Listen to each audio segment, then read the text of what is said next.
जैसे आप हमारे पास एक मॉनिटर आई हुई है आज बनने के लिए। पहले तो आप इसका प्रॉब्लम देखो, यानी कि प्रॉब्लम इसका ये मॉनिटर आप मतलब एक सीसीटीवी में चलने वाली मॉनिटर थी। हालांकि आप सीसीटीवी में यूज़ करो या पीसीबी में यूज़ करो, सब में आपका सेम मॉनिटर लगता है। तो इस मॉनिटर का सर्वप्रथम आप प्रॉब्लम देखो, उसके बाद मैं आपको बताऊंगा कि आखिरकार इसका एक्चुअल प्रॉब्लम क्या है। तो इस मॉनिटर का आप देख सकते हो। सर्वप्रथम तो मैं पीछे के साइड से आपको इंट्रोडक्शन पढ़ाऊँ तो देखो आप 50.8 cm का ये एलईडी मॉनिटर है। एलईडी है, एलसीडी नहीं है, एलईडी है। वाट की बात करूँ तो जहाँ तक आपको पावर कंज्यूम दिखाई दे रहा होगा 180 वाट से 255 वोल्ट तक कैपेसिटी करने वाला ये होता है। और इसका सीरियल नंबर आप मेड इन चाइना तो स्पष्ट रूप से लिखता है। तो अब इसमें हम पावर देते हैं तो ये देखो हमने पावर इसका दे रखा है। तो आगे के साइड से ये इसका प्रॉब्लम देखो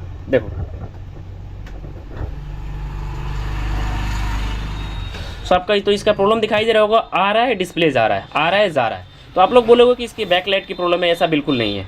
बैकलाइट का प्रॉब्लम रहता तो इसका जो ग्राफिक्स है ना, ये ग्राफिक्स कभी कभी आप ये ध्यान देना कि इसकी ग्राफिक्स जो है ना उल्टी हो जा रही है, टेढ़ी हो जा रही है। तो इसका ग्राफिक्स का प्रॉब्लम नहीं है, बैकलाइट का प्रॉब्लम नहीं है, इसका मदरबोर्ड का प्रॉब्लम है। तो आखिरकार इसका प्रॉब्लम कहाँ से शुरू हो जाता है, चलिए ना मॉनिटर को ओपन करते हैं और पूरी विस्तार से आपको समझाते हैं कि आखिरकार इस तरह की एक्चुअल प्रॉब्लम होती क्या है। ये हम थोड़ा सा हम भी कंफ्यूज है कि हो सकता है इसका पावर का भी प्रॉब्लम हो सकता है। हालांकि मैं कन्फर्म रूप से बोल सकता हूं कि इसकी बैकलाइट की प्रॉब्लम नहीं है, बट अब चेक करने के बाद में पता चलेगा कि बैकलाइट की प्रॉब्लम है या नहीं है। तो चलिए फटाफट से इसको हम ओपन करते हैं, चेक करते हैं और समझते हैं। अगर आपकी भी मॉनिटर 32 इंच हो, 50 इंच हो या कितना हो भी इंच हो, अगर इस तरह से ब्लिपिंग कर रही हो तो आप आसानी से इस वीडियो को देख करके सीख सकते हो, बना भी सकते हो। तो चलिए इसको हम ओपन करते हैं और समझते हैं कि आखिरकार इससे एक्चुअल प्रॉब्लम क्या है।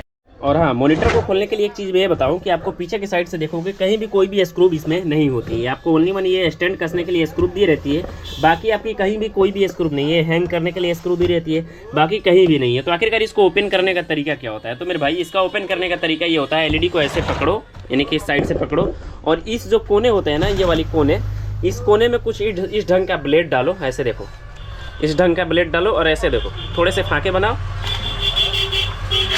थोड़ा इसका स्ट्रॉन्ग टाइप भी आप ब्लेड ले सकते हो।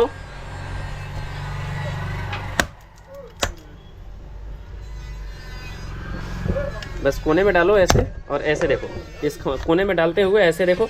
और ज़्यादा अंदर से आपको नहीं डालनी होगी, आपकी नीचे डिस्प्ले भी लगी रहती है। तो इस तरह से इसको डालो और हल्के हल्के डालते डालते हम इसका मतलब डिस्प्ले को ओपन कर लेते हैं।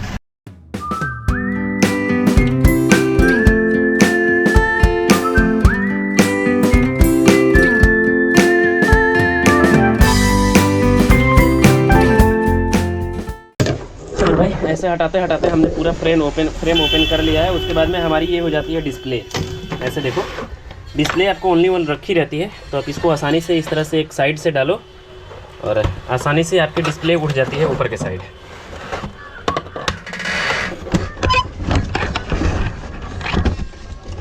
तो ऐसे इसकी डिस्प्ले भी हमारी उड़ जाती है। तो डिस्प्ले उठाने के बाद में हमारी ये जो एलईडी की वायर होती है ना, इसको हम टिकोन की वायर मेन जो होती है, मेन मदरबोर्ड से जुड़ी होती है, इसको हम हटा लेते हैं।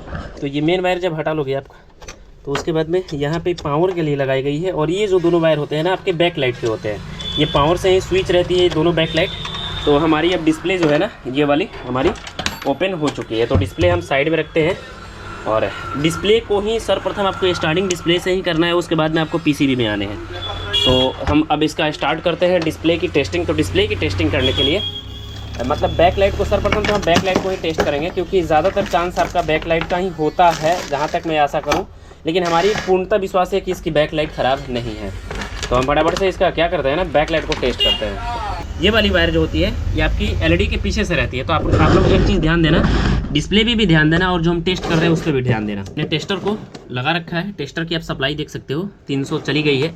टेस्टर को हम पीछे रखते हैं। देखो, टेस्टर को आप जब मतलब शॉर्ट करोगे ऐसे, तो आपकी टेस्टर की रीड जो होगी वो आपकी 0-0 हो जाएगी।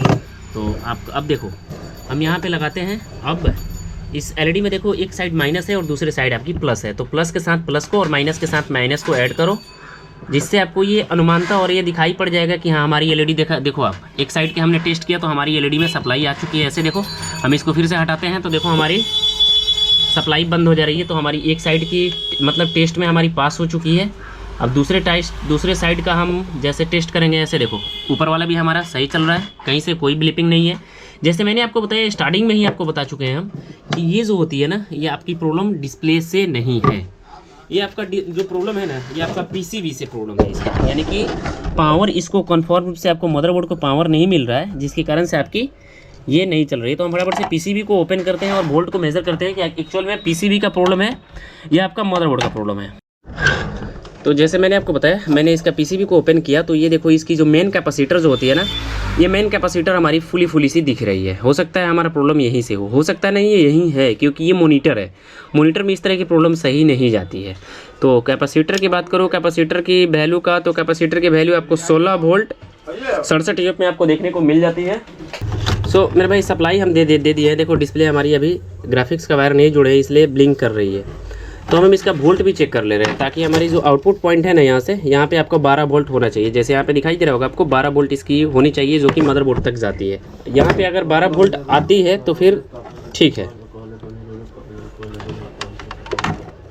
कंडेंसर फूलने के कारण से हो सकता है करंट आपका यहाँ से ड्रॉप भी हो सकता है। तो आप यहाँ पे देखो मीटर पे ध्यान देना, 11 वोल्ट यानी कि 1 वोल्ट ड्रॉप कर रही है। और जब ये इस पर लोड पर रहा है तो ये वोल्ट आपकी, जब मैं देखो स्टार्टिंग कर रहा हूँ यहाँ से, देखो मतलब इसका सप्लाई हमने अभी लूल कर दिया। जैसे देखो सप्लाई अभी हमारी चली गई है, और फिर से हम जब सप्लाई देते हैं तो देखो सप्लाई तो आ रही है, ऐसे दिख रहा है आपको सप्लाई यहाँ पे देखो आ रही है, लेकिन जब इसकी लोडिंग पे जा रही है ना तो फिर इसकी सप्लाई बैठ जा रही है।